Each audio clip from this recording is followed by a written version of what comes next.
Are you doing it? Yeah. Oh, okay. Basically, my mum cooked a really shit roast dinner at Christmas, and I didn't really like it. And my dad got angry about it, so I told him, "Dad, you're a prick." But then he got really angry, and I was just like, "Dad, come on, it's just dinner, man." Content over everything. And then he got angry and he started beating me, and I was just like, "Dad, come on, you can have a civil discussion about this." What do you think about that? That was brilliant, Luke. Thanks, Thank man. you. Very, very thoughtful. That was it. That just went live as well. That's going live on here. Did you tell him it was live? Don't matter, they're fucked. That's it. It's fun and trouble. Thanks, man. Appreciate it. That went live. Thanks, man. I'm reading the messages what people request. I'd just like to say I'm at... Yeah, someone donated 20 He's still recording. Record. to take the bus back home. I can't see anything. I don't know what's going so on. bright. That one, Chicken. Sorry? Did you eat it eventually or not? Oh, so basically, yeah, I ate the chicken, but the potatoes were a bit burnt, mate. So I'm like, kind of conflicted on how the dinner went. It was good in places, but it wasn't good in other places, to be honest. Why did you not come here today? I was just wondering what was being spoken about. What, But at this time? then people were just threatening each other, so I was just like, oh. So It wasn't. You thought it was school playground or something? Nah. I like talking about politics and stuff, Go to ahead. being serious Talk and about stuff. Brexit. What do you think of it? I fit personally. Do you want to come talk about Brexit? Oh, okay. come on, carry on. Say what you got to say. I personally, I voted leave. Yeah. But I just think it would be, personally, I'm not too in depth with it, but I think it would be better to trade with other countries such as America, because they're big superpowers and stuff in the world. And it's just, I think personally, just in order to stop things like high crime rates, we need to nail down on like controlling our own borders. It doesn't mean that we can't have people coming from everywhere, because we benefit from that. But overall, we do need control, because there is a demographic of like people here and there committing certain more percentages of certain types of crimes. And I think to nail down on that and prevent it from going any higher, you need to sort of kind of look at the niche little specific things to just nail down on that type of thing. Do you think you're becoming a politician in the future? Personally, I'm a bit of a failure. I do music, so I'm not too into. Why do you think you are a failure? I just don't really know what to do with my life, to be honest. So I could go down politics, I could go down music, but right now I just kind of... I play drums, guitar, bass and everything like that. It's pretty fun. What genre of music? I like everything, like hip hop, rock. Do a beatbox, alright. Do you want to rap? Do you want to rap? Me? Rap? Yeah. I can't rap. I can't do that. Go on. Guys, what is this about? It's a beat. Oh no! Anything. Basically, I was talking about how shit my mum's Christmas dinner was. Come on, the scale from 0 to 10, how shit was it? I'd say it didn't even get onto the scale, mate. Ooh, that's bad. That's bad, bro. That's bad. Man, your poor mother, come on. You should have at least paid. So what do you think if she? What do you think if she hear you now? She'd be like, "Luke, come on, man, give me some respect." But then she should just cook me a good dinner, to be honest. Would you prefer to go hungry on Christmas? Yeah, then eat those burnt potatoes, mate. No. Damn, that must be real bad, bro. Yeah. I think you should like look up some recipes for your mom and Cook politely her a tell good her, dinner. "Yo, mom, I found out some very cool recipes," and she'll be like, "Oh, don't you like my cooking?" And you'll be, "No, I love your cooking, but try these ones. Try these ones, please." Oh, that's cool. That would be funny. That would be pretty funny. But yeah, well, is that it? We were just talking about the Christmas dinner. Yeah, mate. Oh man, I I was wanted my mom to make me talking about dinner. Brexit. Why a chicken? Brexit. Why a chicken? Sorry? Why a chicken, no turkey? Yo, bro. I don't know actually. She was like, I couldn't afford the turkey, so I bought chicken. And I was like, come on, man, you got to go broke to get the turkey, man. And it's sweaty. I was holding this all the time. Sorry, man. Sorry for that. I had Come back to lots of people. speeches today about many different things. That's the first time I've seen you. This turned very. It's the first time. I actually did it like that a few times before. It's but just this I is like can't the, see, so you know, I the don't know detailed who's like- speech, the detailed stuff. Someone said you are high. I'm not- Your manifesto. When are you going to? High. I'm probably a bit second hand. Oh, the 13 Commandments. Yeah, I'm a bit. I think I also have it here. I also have the 13 Commandments of power and will, but you know, I didn't really talk about them today. Okay, but when you Pavlov, Should we talk about freedom of speech? I mean, we are at Speaker's Corner. Yeah. Have a coffee, yeah? Of course. Well, I can't Be see one of the anyone. first people to get the So I coffee. could go up to a random person and be like, do you want to talk in it?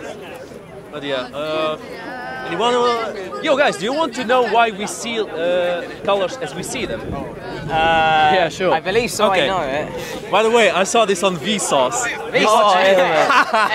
Hey, Visa. Hey, Vsauce here. Michael here.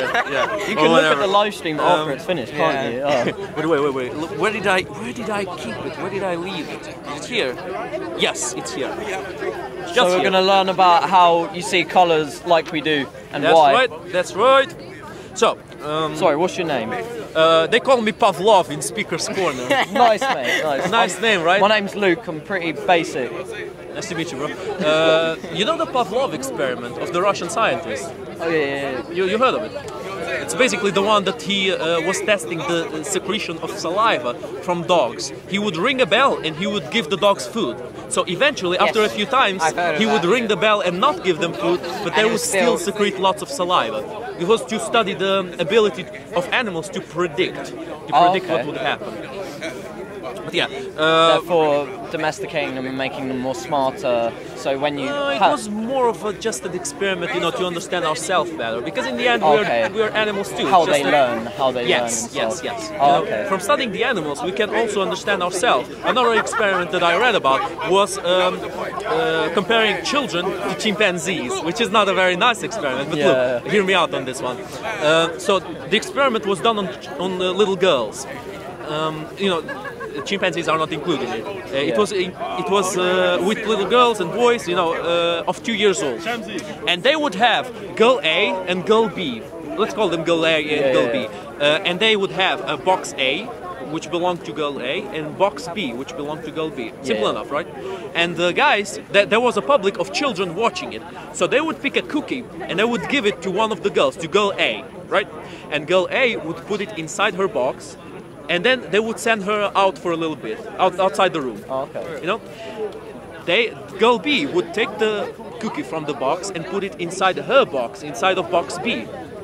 Now, she would close the box, blah blah blah. Girl A would then be called back. She would come near them, and they would ask the children, "Which box do you think that girl A will look for the cookie in?"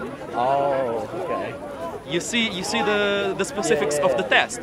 And most of the children said she will look in girl B's box. Why did that happen? Because children don't have perception that don't have the knowledge that the perception of another person is not the same perception as their own perception, you know? So they think they all think the same. Yes, they think everybody thinks the same. That's how children think, because they didn't develop the ability to question, the ability to, you know, to imagine that the other perception might be true and the other perception might be reasonable. Because they're kind of taught to think a certain way, or Because they only think of their own and perception. when they get older, they think for When themselves. they get older, of Yeah. course, they get developed, they get more developed, they get matured. But now the comparison to the chimpanzees. Some of the chimpanzees were taught basic gests, like to communicate with them, right? Yeah. And we have actually communicated relatively successfully with the chimpanzees. Like they understand commands, they can communicate back. With their hands. With the Like hands, sign exactly. language. With the hands, with the signs. But the thing is, the chimpanzees, even though they were able to speak at about the level of a 1-2-year-old, they never did something very, very specific. They never asked a question. Oh, okay. You see what I mean? Yeah. It's about the maturity and the development of the brain to understand that there are other perceptions beyond your own. Look, what else examples can I give? But I don't think I need any further examples. Actually, it's a very interesting. Just to show you guys that that's a really nice, a nice experience that they did, and it's really eye-opening. Honestly, it's really eye-opening because if you deny any kinds of questions about the world around you, you're kind of denying your own intellect. You're denying the possibility of being wrong, and you completely, you completely bet everything you have into one ideology, and that's it. If you are slightly wrong, you're fucked. Yeah.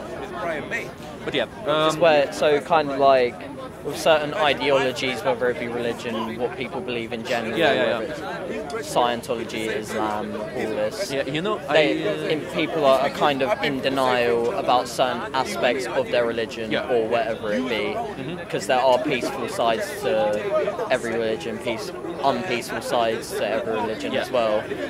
But then the fact that people they're in denial that there are bad parts to their religion, it makes them like...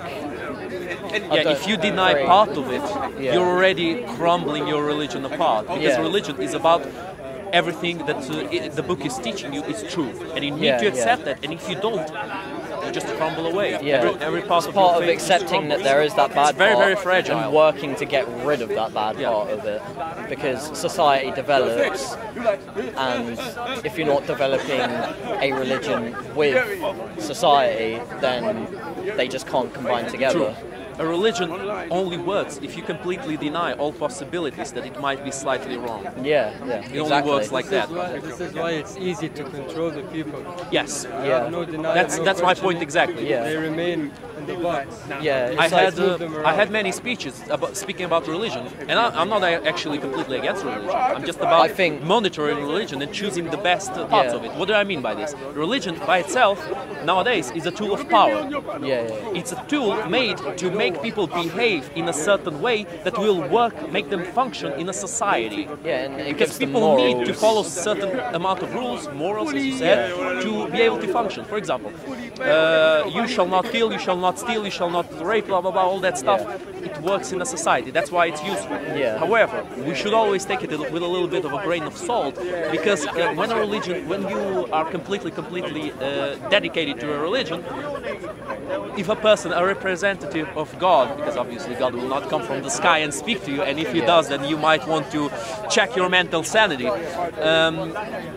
Like, you always will have to believe some kind of representative of God if you're completely into a religion. And a representative of God is human, and a human will have his own, interests. Not even beliefs, interests. He might not actually believe in that God, and he might want to achieve more power, or to achieve more money, or to just abuse you. Because everyone wants a sense of power. Of course. And the religion, how does religion actually work the functioning of power and the functioning of societies?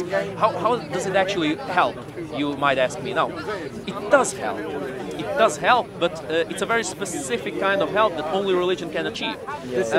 You know the placebo effect? Discipline, You ever heard of the placebo effect? It's kind of like that, but it's on a far greater scale. So sometimes they give some kinds of medications to people that don't actually do anything, but they make them placebos. Usually, by the way, they only work usually on very small diseases, not very grave diseases. You can't just change your own being and stop having cancer. It just doesn't work like that. You can't outbelieve cancer. I believe this medicine will cure me of cancer, and it just happened. You can't just use like it's the reality of this world. But the placebo actually was proven to work on a reasonable amount of percentage, about 60%, if I'm not mistaken, which is a good percentage. If they're not wasting anything, if they're not actually harming people, go right ahead. Placebo fucking works. 60% is good, and they actually started feeling better. They actually stopped having symptoms and got more or less cured with the placebo. Now, religion, it's kind of stress in a way, because you think you're getting better. You're so then you're not stressed out, certain that you're getting better, which then suppresses the symptoms. Now, where's the comparison to religion? If a person tells you not to steal, for example, a figure of power, the president or the policeman or the police officer, blah blah blah, they tell you do not steal. you won't steal in front of them. But then when they're not looking, nobody's looking, so I might just want to take this book that looks so very interesting. You know what I mean? Nobody's looking. What's the problem with stealing then? That's where religion comes, because religion makes you believe in kind of a boogeyman that someone is watching you 24/7. Exactly. Whether you are seen or you're not seen, you will get punished. And that is the actual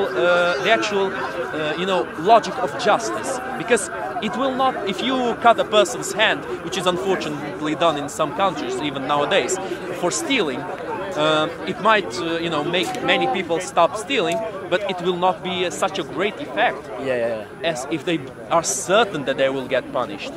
Because the graveness of the punishment doesn't matter as much as the certainty. You know what I mean? You know what I mean? If 1 in 100 thieves gets his hand cut off, less thieves will steal.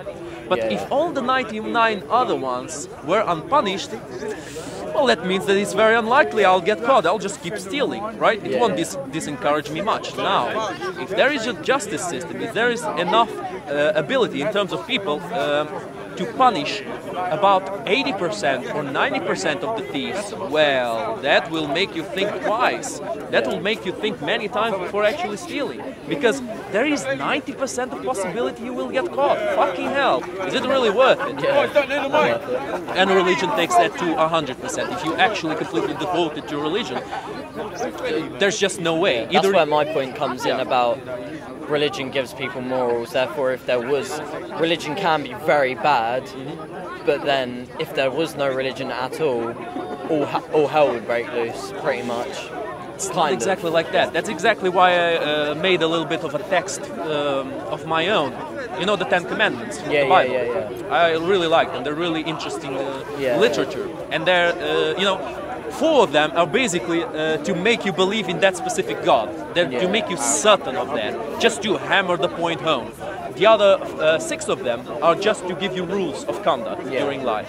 But if you hammer in there, certain that there is a God watching you, then they're not going to do the bad things that you tell them the 6 points. It's that important to hammer the point home that you will get punished.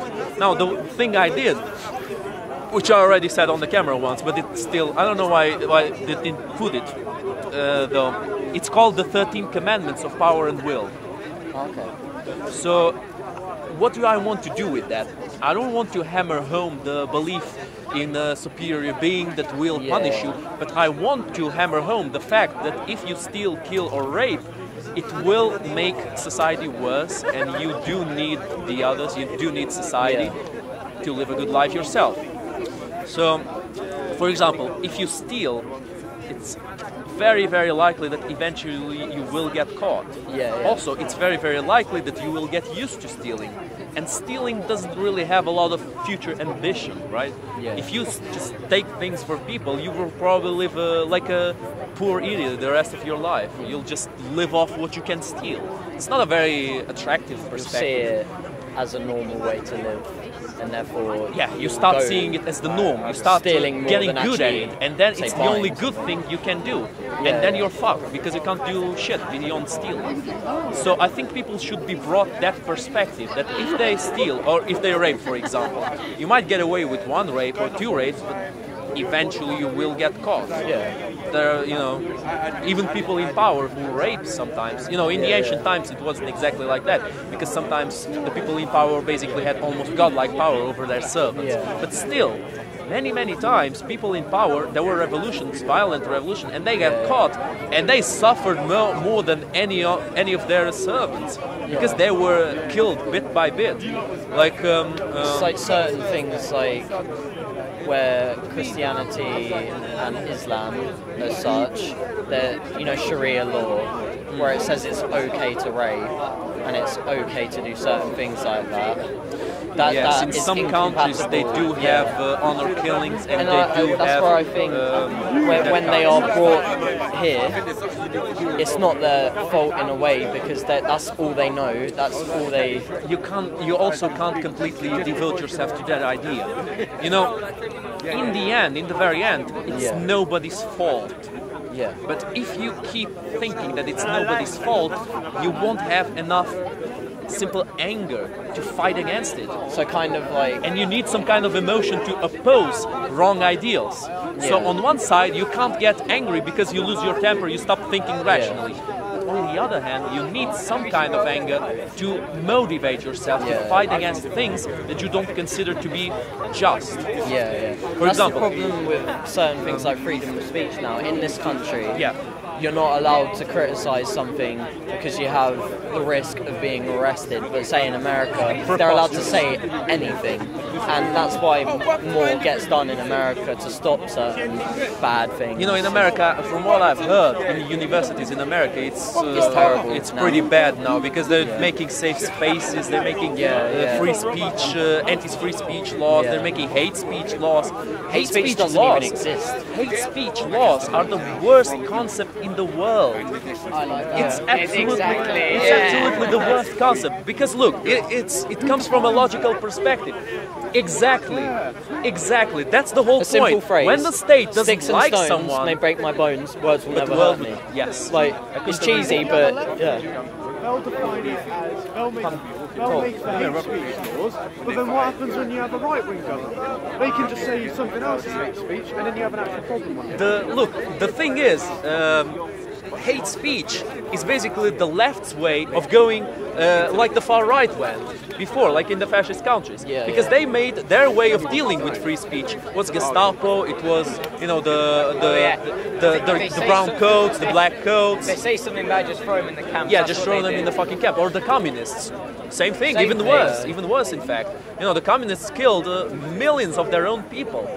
Of their own people, not even other people, their own people. That's why I think communism is one of the most dangerous systems in the world. They all feel like they're going the way of equality and having a nicer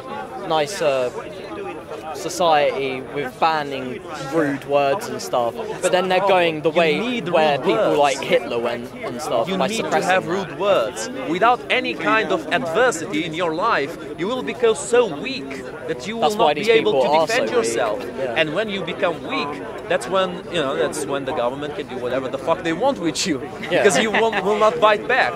Like, people want hate speech laws, want every kind of equality apart from the quality of ideas, and they don't even want equality; they want excellence. Exactly. Exactly. Now, exactly. The problem with hate speech is that basically they can call whatever the fuck they want hate speech, and you will get framed for it. The government can find a guy that they don't like because he criticizes the government, and they can see him saying, "Oh, you know, the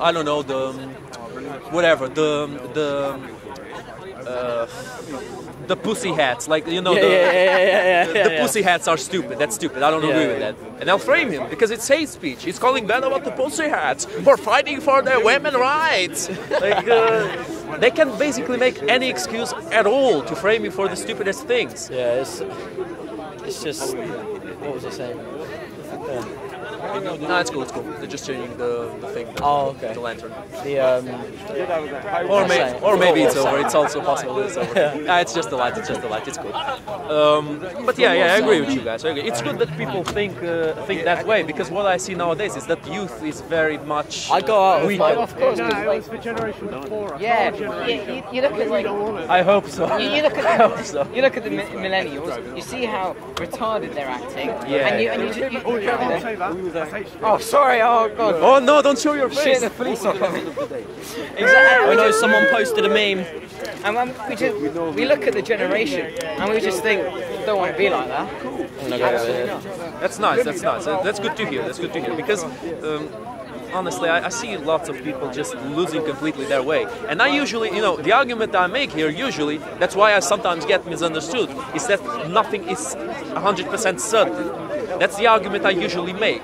But it's very much misunderstood because people start thinking that I'm a crazy liberal and I just think that everything can be accepted, that everything is acceptable. That's not the ideology I'm trying to follow at all. The ideology I'm trying to follow is that nothing is 100% certain, but there are things that are more likely than other things. For example, a certain political system might be much better than another political system. A certain way of conduct will be much better in practice, will be much likelier to be good for you and for the others than another political system. I'm not saying everything it's a free-for-all. I'm not saying it's complete, or everything is completely acceptable. Like, we are bound to our being, to our bodies, and to our limits, and thus we need to create some kind of rules to survive in the world. We can't just live completely without rules to throw it out the window. But at the same time, there needs to be always a little bit of skepticism, at least a little bit, to know that nothing is 100% certain. And you know, sorry, you were going to say something. Carry on. No, go ahead, man. I just want to say that's a really positive way of thinking. Oh, you think so? That's actually pretty unique here, because people usually tell me here, oh, you have such a negative way of thinking. You think that you're not certain of anything. What do you live for? You're in the wrong place. That's right. Yeah, I guess. No, but I like this place. I can actually, you know, make some speeches here and say some stuff that I want to say. If we don't get rid of any of our speech laws, this country's just going to keep going. Abolish hate speech laws. Abolish any laws to do with speech at all. Because Well, not necessarily. I mean, I hate speech. Yeah, Give an no. example, You know, Okay, if fair. you Shouting openly, fire in a public place. if you're but that's openly just- being rude to a person in public like that, I don't think it should be accepted. say again.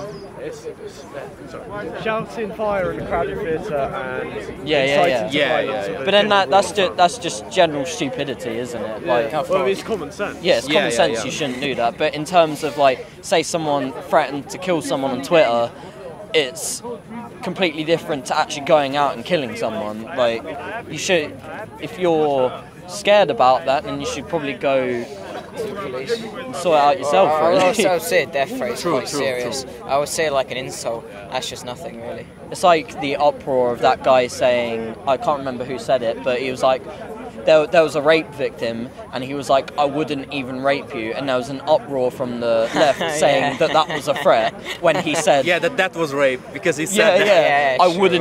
wouldn't rape you. Like, that's a joke. That's just... No, you know, he joked around. It doesn't prove. It actually doesn't prove anything. Him just saying I wouldn't even rape you.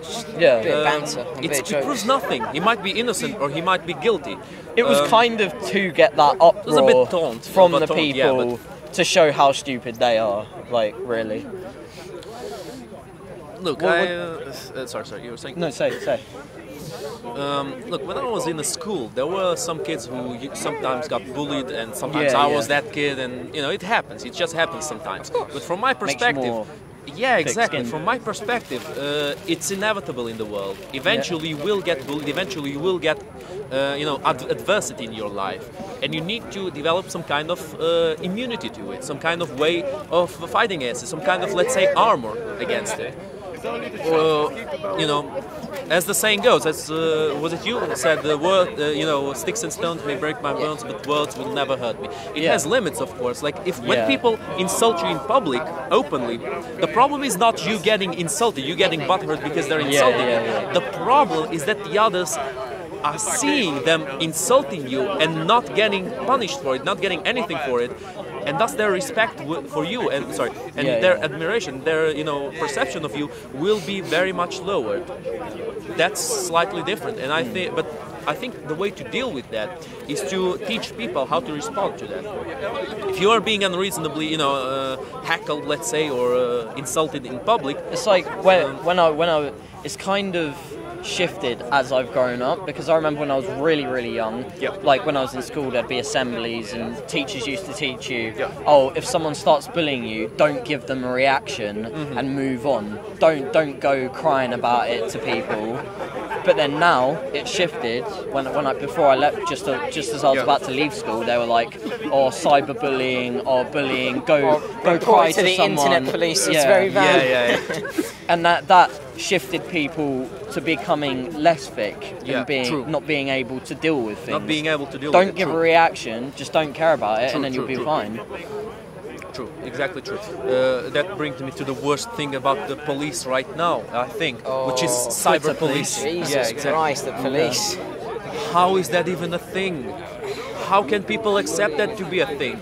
They're paying tax so the police can go to Twitter and to other social media and to look up people who are saying something mean. Yeah, I've seen like the Met Police put like a lot of funding on police on Twitter, and I was just like, are you serious? There's like stabbings daily in London, and you're using our money to police people on Twitter. It's like he wanted to be a police officer, but now he doesn't because of the way it's going. It's so corrupt. What was it? I don't think you should give up your dream of being a... I think you should give it up. It's not just offensive, it's an offence. It's an offence.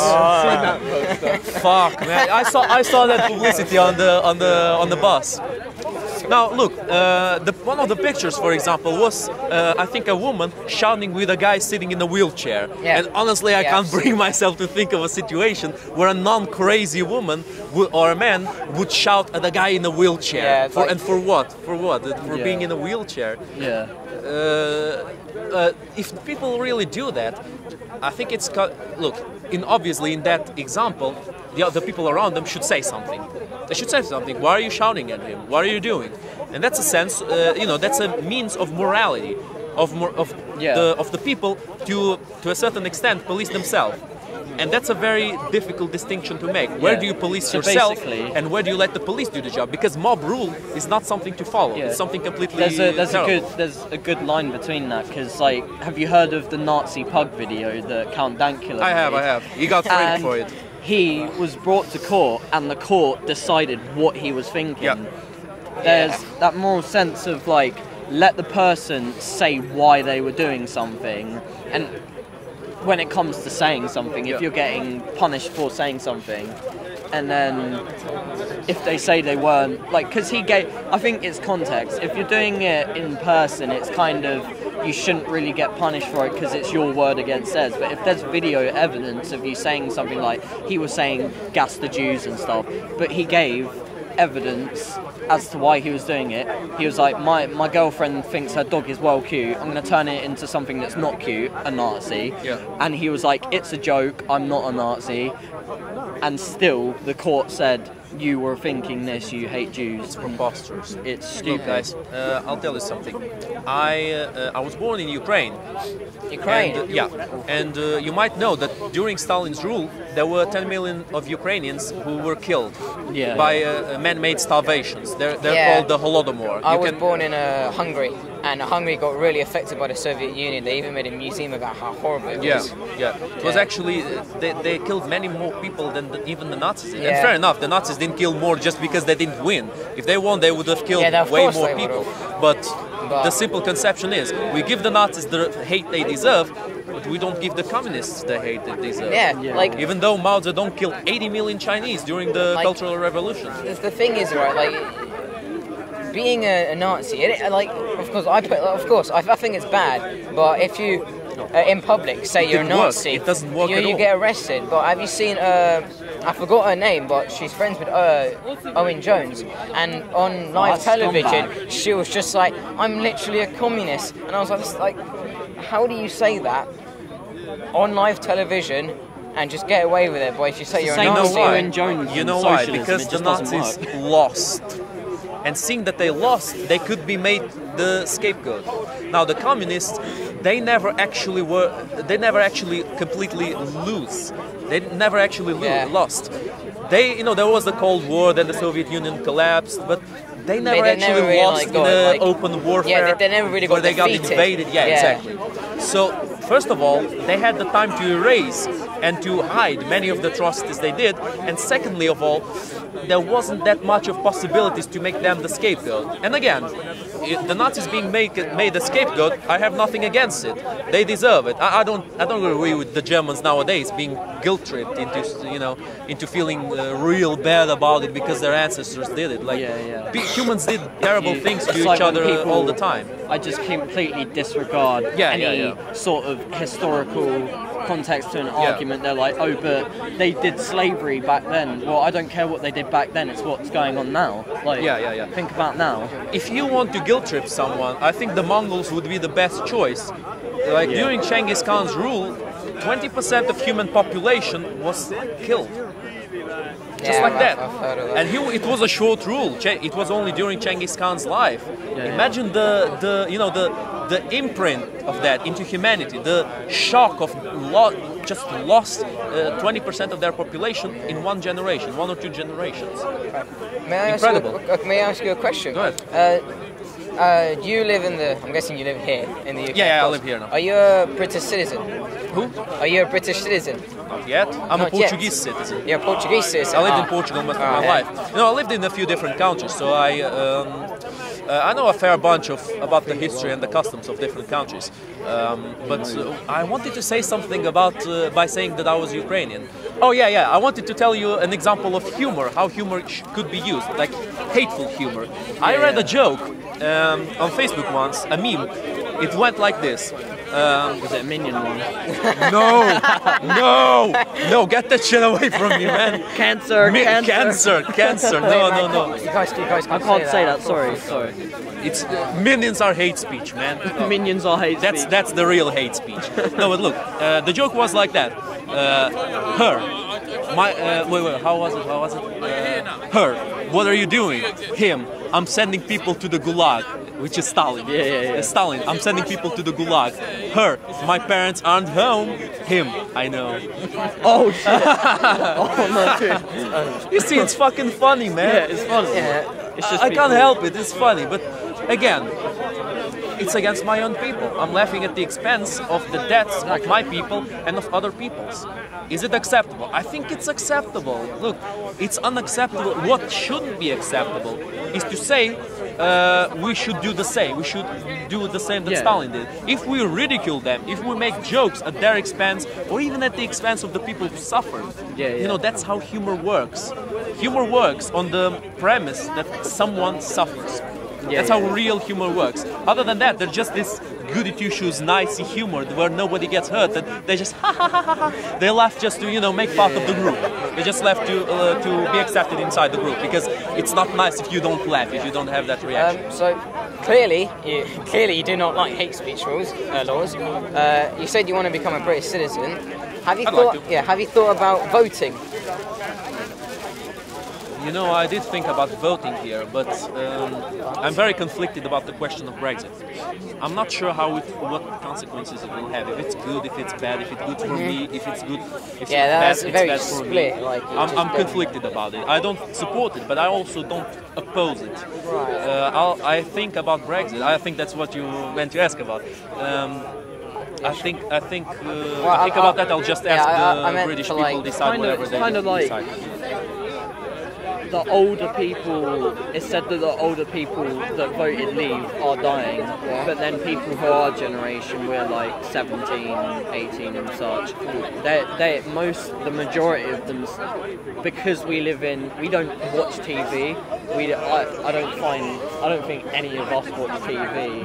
Most of the people our age don't watch TV, so we're all on YouTube, and YouTube is the place where mainly people there's a lot of political channels and videos just tell the truth and tell facts are on there. But when you watch the media and like news and stuff, but still, I would advise you guys not even to believe 100% what is told on YouTube. Think about the situation. You might actually sometimes watch the news. The news doesn't always lie, and not about everything. They only lie about what suits them. What I do sometimes is that I watch Russian news about the West and I watch Western news about Russia, because they always exaggerate a little bit about each other, but they will tell you at least most of the truth. Now, the Russians never watch them to know about their own what's going on in their country or in their relation with other countries. The Russian news thing is actually pretty funny on YouTube, because if you go onto YouTube, it comes up and you watch a Russia Today video, it will say this may be partially funded by the Russian government, but then if you go onto BBC, it says this is a public broadcast instead. So I mean, clearly trying to make one look worse than the other. Well, it's possible. This may be funded by the Russian government. I never actually noticed that. That's an interesting detail.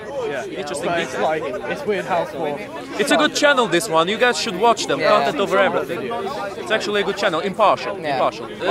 You know, usually impartial. There's not really much to be impartial about when you just... You can't be completely impartial. I mean, they're just pointing the camera filming, so... Yeah, basically. I mean, I was filmed by another YouTube channel. It was called SC Dawa.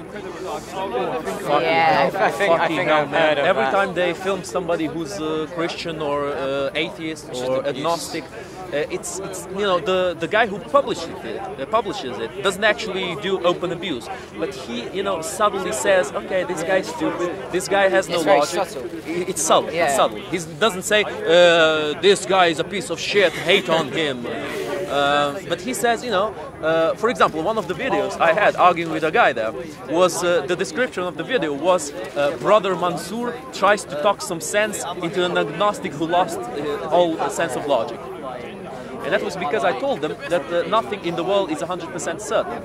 Now, I can prove it by, I brought these papers today to prove it to the exact same guy that what I said is not as unfounded as it may seem. Because me saying right now nothing is certain, it kind of shocks with anybody, right? How can you be not certain that 1 + 1 = 2? Now, the answer to that is, and I think you guys should research him, it's one of the important philosophers. He's actually your neighbor. His name is David Hume. Have you ever heard of him? No. He's a Scottish philosopher. Yeah, he says very, very good things, very, very interesting things. Let me just tell you the overall basics of his ideology. So he divides knowledge into 3 categories. The first category is relations of ideas. What is this? It's something whose denial is inconceivable or self-contradictory. For example, a triangle has 3 sides, right? It's it's self-contradictory if you deny that. If you have 2 oranges and 2 apples, if you put them together, you have 4 pieces of fruit, right? It's self-contradictory if you have say the opposite. But even this, it can be disproved to a certain extent, and I'll explain it to you later. But let me first talk about the other 2 kinds of knowledge. It'll be quick, don't worry guys, I won't bore you to death here. Nah, it's fine. The second one is a matter of fact. It's something that you see, that you perceive right now. For example, this microphone here is fluffy. We all can see it, we all perceive it like that, it's right in front of us, it's a matter of fact. However, matters of fact are flawed because our perception of the world is flawed. And our perception of the world is not exactly the same as the world is. For example, we have inside our retina, I'll shorten very much my speech about color. Inside our retina, we have certain smaller organs, which are the rods and the cones. The rods, they perceive the world when there's very little light. That's why when there's very little light, we don't see color, almost none. Like we see as gray, dark, black, and that stuff, right? Now, the cones, they perceive 3 different colors. 3 different colors. One cone perceives red light, one cone perceives green light, and the third one perceives blue light. Why does it work like that? Because the frequency of light, what is light? Light is those little, it's made of waves, small waves with fluctuations, and the frequency of those fluctuations is what makes us perceive color differently. Let me just look a little bit at the no, I'm not that clever. I researched this because I knew that I could explain him that nothing is certain. But when you're talking, no, I don't belong to any religion. But I do have my own ideology, which I call the 13 Commandments of Power and Will. And I brought a mask on myself with a jaw that was opening and closing actually. So I'm really sad that they didn't put that stuff on YouTube. And I called the mask the Father of Monsters. Because it was just a little bit for shock value, but it does make some sense because to have actual knowledge, you need to look into the abyss. You need to dissect yourself to a certain extent. You need to understand yourself. And to do that, you need to become a little bit of a monster. You need to, not be that, sensitive. You know what I mean? But I was looking for the study of the colors, and I can't find it. Seems like I put it somewhere. Okay, I think it's here. Yeah, it's here. Sorry guys, I'll just finish with the colors and that's it. It's fine, we just have to leave that. Yeah. Will it pass? Oh, you still have a little bit of time. Okay, that's enough time. That's enough time to finish this. In fact, I think I can finish it in 5. So, green, yellow, and not green. Green, blue, and red. Right? Those are the 3 colors that we actually see. Exactly. Now, why do we see them? Because our cones inside our retinas, they can only perceive they can only perceive the fluctuations of sunlight, of the sun rays that are 500, 550 or 650 trillion oscillations per second. The oscillations are the fluctuations, like the waves, little waves, the oscillations that they make per second. Now the 500 one, the 500 oscillations per second, when it reflects from objects, it shows us the color of red. The 550 shows us green, 650 blue. Why do you only see these oscillations and not the others? Well, because some objects, they reflect certain oscillations and they absorb others. The ones they absorb, we don't see them. The ones they reflect, we see them. And now you will ask me, and probably you might ask me, and reasonably, why don't we see the others, the other, trillion oscillations per second? Because it's unlikely that they will absorb all, but only the 500 fluctuations per second. And the truth is, they reflect a lot of different ones, but we only see red, green and blue, because we only perceive it with our cones. The butterflies are a very good example for this, because they have not 3 but 6 cones in their own eyes. So they perceive the world in a different way than we do. They see 2 times more color than we do. And that was the butterflies, yes. They have 6 color sensors, 6 cones in their own eyes, and thus they perceive more colors than we do. And we, even if the butterflies... How do you know if the butterfly they can see them? It was, they were dissected. It's a matter of science. You can know how they know by researching it. Honestly, I'm not lying. You can look it up as much as you want. It's scientific fact that butterflies have that in their eyes. But even if we didn't know about the butterflies, some animals are daltonic. It has been proven. Some animals are completely blind at all. The eagles, they can see very far. No, I mean daltonic, that they only see black and white, in that sense. I think one of them is the raccoon. I think the raccoon is daltonic, but I'm not 100% certain, so don't take me up on that. The butterfly, I'm pretty sure, but not about the raccoon. Anyway, what is this to prove? It's to prove to you that your perception of the world might not be exactly the same as it is. That's why I make the... Now going, so our individual perspectives on the world will be different. No, I mean, he can speak from there. I can still hear him. But look, guys, this is basically the disapproval of the second kind of knowledge, which is the matters of fact, which I told you. This is fluffy, blah blah blah. Our senses are flawed, so we cannot be certain of the... Oh, sorry. Oops. Oh, thank you very much. Sorry for that. Lots of sheets here, lots of preparations. There's loads of sheets falling down. Yeah, that's not mine. That's not mine. That's some religious stuff. But anyway, I got lots of sheets because you need to have some kind of things written down when you're arguing with, especially with religious people, because they have an unfair advantage over you. They are completely certain. First of all, they're completely certain, and you're not certain if you're a reasonable person. The other advantage is they only need to learn one single book to counter-argue every single one of your arguments. And for you to be able to give them reasons. Sorry?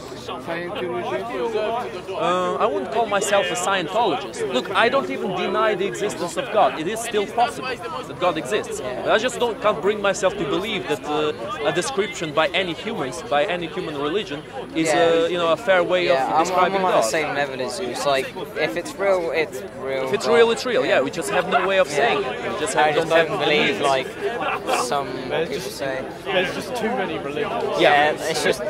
That's also exactly. There were religions before the ones that we practice now, and there will be others after. I used to make the joke that what if we die and it turns out we're all going to hell because some really niche African tribe was right? Yeah. I think I heard somebody else make that joke. They believe in the angels as well. It's possible. It's still possible, but it's not even worth the consideration because the probability is very small. Even people that believe in the same religion don't practice exactly the same things, don't believe exactly the same way. So even they can't be certain that if their God is real, they will go to heaven or to hell. Even they can't be certain of it. But anyway, the third kind of knowledge that Hume was explaining is observed regularities. Now, the observed regularities are the most uncertain of the three kinds of knowledge because they are predictions. Like, for example, I perceive at this point that when I take a step forward, I feel the ground underneath me and I move forward, right? So I predict that in the future, every single step that I will make will do the same. It will make me feel the ground and it will make me move forward. When I see the ground, when the ground is there, it will work the same way. But it's always possible, you know, I might not look at the ground and I might misstep it and I might fall down some stairs. It's also possible. Usually we follow our instincts. I wouldn't say it's instincts, but let me give you another example, a better example even. All animals they have instincts. Yes, true. But look, Brexit means Brexit. crows. You've seen many crows, right? They're very numerous in this country. All the crows I've seen up until now are black, which makes it safe to assume that all the crows I'm going to see are black, which makes it safe to assume that all the crows are black. However, we never saw all the crows on There Earth. is a possibility. There's always So we always need to give some kind of assumption, because if we don't give into some kind of an assumption, we just, you know, live in the world of shadows. We just don't know anything. We just float. So we need to have some kind of belief in certain predictions, but not 100%. We just need to know that it's very likely that this will happen if this happens, right? Now, that means that the matters of fact and the observed regularities are both uncertain. There is a certain possibility that they will not be 100% certain. Kind of similar to is it Trojan's cat? The Schrödinger. Yeah, I can never say it. The one where it's like if you have a Yes, cat in a complete you don't vacuum. see him in the box. Yeah, you don't. So there's 50% of him being alive and 50% of him being dead, because they put something that is 50% likely to kill the cat. Yeah. I don't remember the experiment exactly, but I know that's it's what kind it of is. Yeah, it's interesting. But now the main point here, the main struggle with me, and what made me actually doubt this, is the relations of ideas. Does this mean, does this experiment mean that relations of ideas can't be doubted? And the answer to that is no, they still can be doubted. And I have a little document here that actually wasn't from a scientist. It was from a small, you know, discussion I saw online. But it's a very, very good document because it makes it much more clear than I could ever explain that even those ones can't be trusted for 100%. Sorry, guys. no, it's fine. But it's just we have to like. You have to go, guys. Yeah, like. I'm We sorry. have a few more minutes. A few more minutes. Okay. Yeah, that's it. That's all I need. 2 or 3 minutes. Oh, that's fine. I see what you've got to say. Mechanics. Fuck, man, where is this shit? Too many papers. All look alike. Fuck! Did I put it inside here? I think I did, maybe. What the hell? I thought UKIP end of. Hold this for a second. Yes, can you help me out a little bit? I promise I won't make you carry it. Don't worry. So, KM1, KM2, KM stands for quantum mechanics. KM3, QM3. Oh man, it should be a QM4. Where did I leave it? I just did a speech about it. Here it is. Fucking hell, how did I not notice it? No, wait. Did I lose the actual paper? Oh, stupid me, it's here. You see. Fucking hell. That's how people make mistakes. Like I thought it was there, I was certain. Thank you very much. It's a short one, it's only this thing. I already explained you like 5-6 pages. So this it goes like this.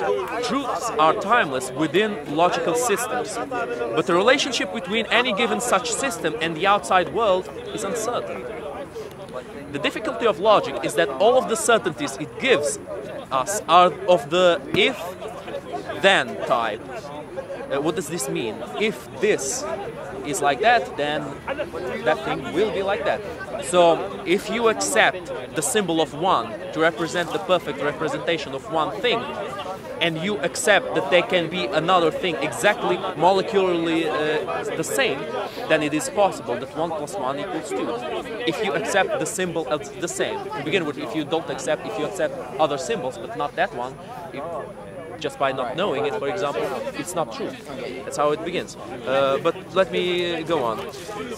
And it's the truthfulness of the if assumption which we can never really know for certain. In other words, logic and mathematics are perfectly certain internally. It's just their application to the real world that is always uncertain. And a good example of this is Euclidean geometry.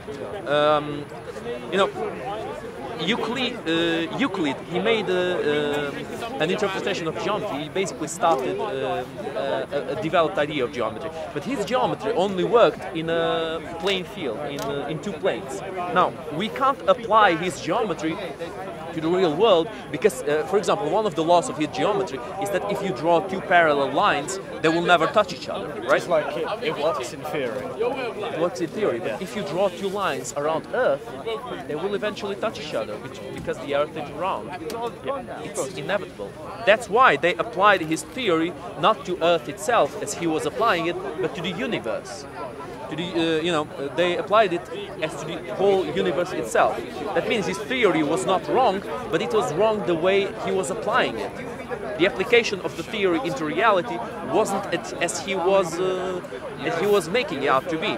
And again, if you perceive 1 + 1 = 2, if you try to materialize the one, what is one? Like, for example, one shoe. Is this shoe in a molecular level exactly the same as this shoe? No, of course not. There will be slight differences. Even if you try your hardest to make the exact same object, it will still have small differences. Now, I'm not trying to make you have an existential crisis or anything, but just the fact that, the probability that nothing is certain, and even the relations of ideas, which are perfect on paper, which are perfect in theory, are not certain in reality. That's it. That's basically all I wanted to talk to you guys. But yeah, what'd you come here? Just tell me real quick. Well, I know Speakers Corner is open on Sunday. Yeah. I like politics, so I thought I'd come down. It's a good place. Sometimes I spoke about politics, especially about the situation in Ukraine. But not today. Normally there is more people, but I assume it's because it's cold. Yeah, and it's a bit late now. It's a bit late. But yeah, guys, thank you very much for listening. No worries. Thanks a lot. Come back again later. Thanks a lot, bro. Listen in. You know how... Content over everything from now to Man, say it straight. Man, don't listen to BBC. Man, don't listen to ITV. You can say speculation. Yeah, you can say, look, and you know what? There's an extent to which I'm not going to disagree with you. It is. No, hold on. Right, because there's an extent to which I'm not going to disagree. Because a lot of the trod, the journey of African spiritualism is rediscovery. Because a lot of things were lost to us. And so within that, sometimes we will find that things are misconceived.